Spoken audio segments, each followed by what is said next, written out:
Sa mga balita naman sa labas ng bansa, umakyat sa 137 ang patay habang higit 100 ang sugatan sa pag-atake sa gitna ng isang concert sa Crocus City Hall sa Russia. Pinagbabaril ng isang armadong grupo ang mga nanonood sa concert, saka naman sinunog ang nasabing pasilidad. Nasa 500 basyo ng bala, 12 ng magazine at 2 assault rifle ang narecover mula sa grupo. Isa rin sa nakikitang dahilan ng pagkamatay ng mga biktima ang pagpapakawala ng nakalalasong usok sa loob ng konsyerto.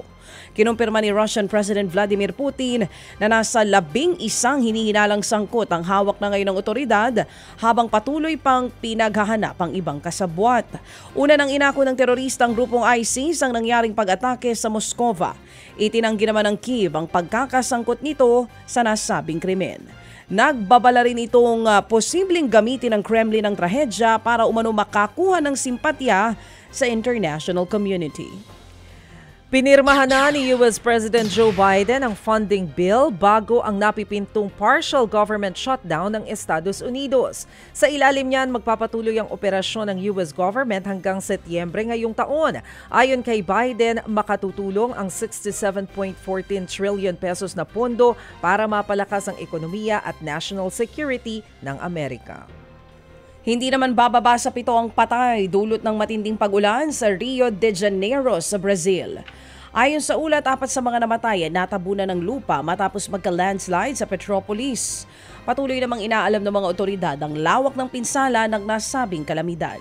Una nang inalerto ng Brazilian authorities sa mga apektadong residente na posibleng maranasan pa ang masamang panahon sa mga susunod pang araw.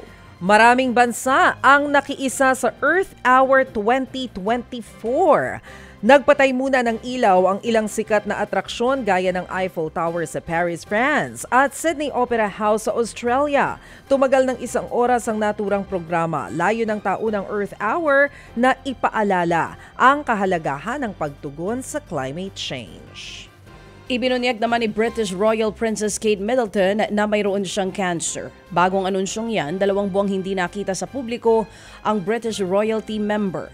Sa kanyang video message, inihayag ni Catherine, Princess of Wales, na sumailalim siya sa abdominal surgery nitong Enero sa London. Sumailalim din daw siya sa chemotherapy. Naging miyembro ng British monarch si Middleton matapos niyang ikasal kay Prince William noong April 2011. Ted Filon at DJ Chacha. Ngayon, nasa Radyo 5, 92.3 News FM. Monday to Friday, 6 to 10 a.m.